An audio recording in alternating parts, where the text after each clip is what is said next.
The Twin Cities Media Alliance is a 501c3 nonprofit, which means that your contributions are tax deductible, and we very much depend on support from the community. We are independent, nonprofit, community-based citizen journalism. We're the only publication that works on our model of citizen journalism supported by professional editors. And that's what makes us unique. We work with these writers to help them research their stories and structure them and write them and fact check them and get them up to snuff where they can stand alongside stories from the mainstream media. We have two kinds of contributions. We have contributions from the media sources, the community media partners, and that includes a range of media in the community, from the Minnesota Spokesman Recorder to KFAI to the Park Bugle.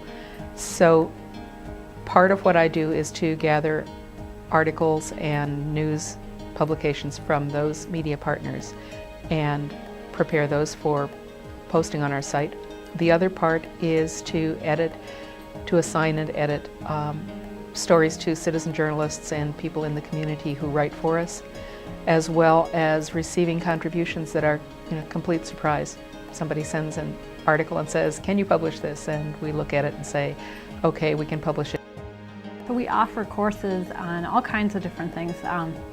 We do a lot of technology training, so we have classes like Facebook for Geezers, and then we also have classes like citizen journalism that are really meant to bring more people into the public sphere on the internet and bring a lot more voices into journalism. For example, I taught a class with about 12 people in it, and the students in that class were from all over the world, and they ranged from an 18-year-old to a 65-year-old.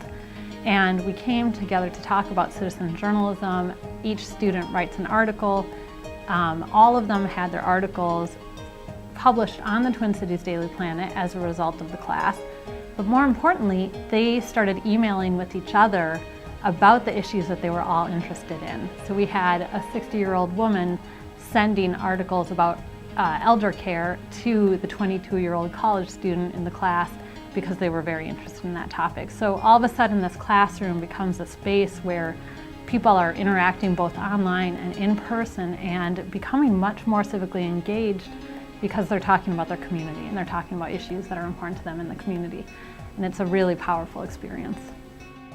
We have a standing feature called Stories We're Working On, where we encourage everyone to share their knowledge. I mean, we know that there's a lot more knowledge and information out there in the community than there is in any newsroom, including ours. And so I'm glad to see us transforming the Daily Planet into a tool that the whole community can use to share information. Go to tcdailyplanet.net and read us every day. Subscribe. We'll send you a newsletter every night telling about the top stories for the next day.